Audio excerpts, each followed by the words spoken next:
पूर्व मुख्यमंत्री अशोक गहलोत ने राज्य में चल रही एसआईआर की प्रक्रिया और चुनाव आयोग के कार्यों पर गंभीर सवाल उठाए। उन्होंने कहा कि इस कार्रवाई और आयोग के रवैये से जनता के बीच अविश्वास और आक्रोश बढ़ा है। चुनाव आयोग ने शुरुआत से ही निष्पक्ष भूमिका निभाई, जिससे लोकतंत्र के भरोसे में कमी आई है। गहलोत ने जोधपुर दौरे के दौरान मीडिया से बात करते हुए राहुल गांधी द्वारा उठाए गए फर्जी वोटों के मुद्दों को संबर्धित करते हुए कहा कि राहुल गांधी ने डुप्लीकेट वोटों की पहचान की थी, लेकिन आयोग ने जांच करने के बजाय उल्टे बयान देना शुरू कर दिया। ये किसी निष्पक्ष संस्था के लिए अशोभनीय नहीं है। गहलोत ने यह भी कहा कि चुनाव के दौरान राजस्थान में कई सामाजिक सुरक्षा योजनाओं को रोक दिया गया, जबकि बिहार में चुनाव के दौरान ऐसी योजनाएं जारी रहीं। उन्होंने कहा कि लोकतंत्र की मजबूती के लिए चुनाव आयोग की निष्पक्षता बेहद अहम है और इसके प्रति जनता का विश्वास बनाए रखना जरूरी है। गहलोत ने एसआईआर कार्रवाई पर सवाल उठाते हुए कहा कि जब मामला सुप्रीम कोर्ट में चल रहा है तो 12 राज्यों में कार्रवाई शुरू करना संदेह पैदा करता है। उन्होंने पूछा, अगर पूरे देश में कार्रवाई करनी थी तो उत्तर प्रदेश में क्यों नहीं की गई? सुप्रीम कोर्ट का मामला लंबित है, इस पर इंतजार करना चाहिए था। गहलोत ने आरोप लगाया कि एसआईआर और अन्य घटनाओं ने जनता में अविश्वास और असंतोष को जन्म दिया, जिसके परिणाम स्वरूप वोट चोर गद्दी छोड़ जैसे नारे उठने लगे हैं। गहलोत ने कहा कि जब संस्थाओं पर भरोसा टूटता है तब लोकतंत्र कमजोर होता है। गहलोत ने सीबीआई, ईडी, इनकम टैक्स और चुनाव आयोग जैसी महत्वपूर्ण संस्थाओं पर भी सवाल उठाए। उन्होंने कहा, ये सभी संस्थाएं देश की रीढ़ है, लेकिन इनकी कार्रवाई ने सरकार और संस्थाओं के प्रति अविश्वास को बढ़ाया है। गहलोत ने डॉक्टर अंबेडकर का हवाला देते हुए कहा कि डॉक्टर अंबेडकर ने संविधान के रास्ते पर चलने की बात कही थी। देश को धर्म के नाम पर बांटना खतरनाक है। गहलोत ने राज्य के मुख्य सचिव के बदलाव पर प्रतिक्रिया व्यक्त करते हुए कहा कि यह निर्णय सकारात्मक है, लेकिन कांग्रेस की हालिया जीत से यह स्पष्ट है कि सरकार को जनता का विश्वास प्राप्त नहीं हो पा रहा है। गहलोत ने राज्य सरकार पर कुप्रबंधन के आरोप लगाए। उन्होंने खासतौर पर जोधपुर और अन्य शहरों में अधूरी पड़ी प्रमुख योजनाओं का उल्लेख किया। बहुत ही अच्छे सिलेक्शन हुआ है, प्रयास किया गया है। एक जो अभिनव प्रयोग किया राहुल गांधी जी ने, खड़गे साहब ने, जिसमें बहुत सीनियर लोगों को भेजा गया जिलों के अंदर, पूरे देश के अंदर अधिकांश जगह पर, और ये प्रयास कर रहे हैं कि लोगों से बात करके, कार्यकर्ताओं से पूछ करके देखें, और 6 नाम का सिलेक्शन किया गया बाकायदा। उसके बाद में पूरा प्रोसेस हुआ, उसके बाद फैसला हुआ है। तो मैं समझता हूँ राजस्थान में अच्छे फैसले हुए हैं। अब समय आ गया, चुनौती हमारे सामने है। देखिए, फैसला होना एक बात है, अब दो बातें हैं। एक तरफ तो विश्वास किया हाईकमान ने, खड़गे साहब ने, राहुल जी ने, नए अध्यक्षों पर, और दूसरा अब जो है उनको बधाई है, हमारी शुभकामनाएं हैं।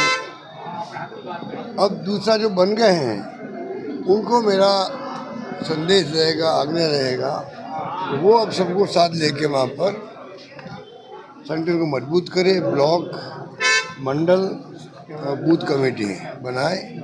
अभी चल रहा है एसआईआर, उसमें भागीदार निभाए, और जो राहुल जी मुकाबला कर रहे हैं इस फासिस्ट गवर्नमेंट का, जिसका कोई यकीन नहीं है लोकतंत्र में, उसमें उनके हाथ कैसे मजबूत करें, इस काम के लिए संकल्प करें वो भी, और सबको साथ लेके चले। ये मेरा कहना रहेगा। अधिकांश पूर्व विधायकों और विधायकों को जिम्मेदारी ये छोड़िए, वो तो पार्टी के लोग हैं, सोच समझ के फैसले हुए हैं। अब सबका तो हो नहीं सकता। देखिए, शिकायत तो रहेगी, इनकी जगह दूसरे बन जाते तो और लोगों की शिकायत होती, वो तो होगा ही होगा। देखिए सर, जयपुर की ग्रामीण सीट मैं खुद जिलाध्यक्ष बना था जोधपुर के अंदर, ठीक है, 50 साल हो गए मुझे। मेरे लिए पर्यवेक्षक कौन है मालूम है आपको? शिवचंद्र माथुर जी, जो पहले बाद में मुख्यमंत्री बने, हीरा देवपुरा जी जो बहुत ही सीनियर नेता थे, दोनों पर्यवेक्षक आए थे जोधपुर के अंदर। मुझे बनाया गया तो उस पर भी कई लोग नाराज हुए थे, पर मैंने क्या किया, तमाम जो नाराज लोग थे उनको मैंने लगातार संपर्क में रखा, उनका आशीर्वाद लिया। हर मीटिंग के लिए मैं टेलीफोन को करता था बुलाने के लिए, कभी आते कभी नहीं आए होंगे, पर धीरे धीरे ऐसी स्थिति बन गई, पूरी कांग्रेस, जिला कांग्रेस कमेटी एकजुट हो गई। इंदिरा गांधी जी का जेल भरो अभियान था, सबने अपने भाग लिया उस दौरान के लोगों ने, और मौका ऐसा आया कि जब पार्लियामेंट चुनाव आए, वही लोग जो मेरे खिलाफ थे यहाँ पर तत्कालीन समय के अंदर, उन सब ने मेरा साथ दिया, और सब ने मिलके मुझे लोकसभा का उम्मीदवार बनवाया। ये होता तरीका काम करने का। मैं उम्मीद करता हूँ कि अब जो बने अध्यक्ष वो भी उसी रूप में काम करेंगे। कोई नाराज है या राजी है, सबको साथ लेके चले। नाराज है उनका दिल जीते, ये तरीका होता है काम करने। संगठन है, मंत्री बनाना आसान है। मंत्री किसी को बना दीजिए, केंद्र में, राज्यों में, पर संगठन का प्रदेश अध्यक्ष बनाना हो, जिले का बनाना हो या ब्लॉक का बनाना हो, बड़ा मुश्किल काम होता है। जब तक उसमें कैपेसिटी नहीं होती है कि सबको साथ लेके मैं चल सकूं, तब तक वो काम में हो ही नहीं सकता। राहुल गांधी जी ने फैसला कर रखा है, अब जो नए बने हैं ये अगर काम नहीं करेंगे तो इनको हटाते जाएंगे साथ साथ। ये भी एक नई बात शुरू करी है और इनके कैंप लगते हैं आजकल, 10-10 दिन के कैंप लगते हैं।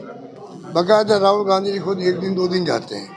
तो कहने का मतलब कांग्रेस के अंदर ये जो नया प्रयोग शुरू हुआ है, मैं उम्मीद करता हूँ इसके परिणाम अच्छे आएंगे।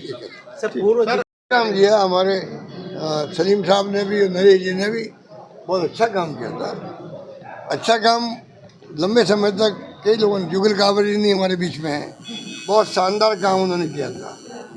उसके बाद लक्ष्मी नारायण योगानंद जी थे, भवनलाल पवार जी थे, अंसारी साहब थे। जब मौका जिनको मिला उन्होंने अपना प्रयास किया अच्छे काम करने का। नरेश जी और सलीम जी अभी तक रहे हैं, आज तक रहे हैं, कल तक रहे हैं।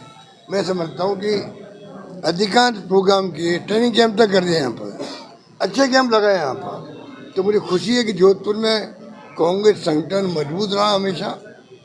इस बात का मुझे भी गर्व है और मैं उम्मीद करता हूँ कि ओंकार वर्मा जी के नेतृत्व में ये संगठन के आदमी हैं, जमीन से जुड़े हुए हैं।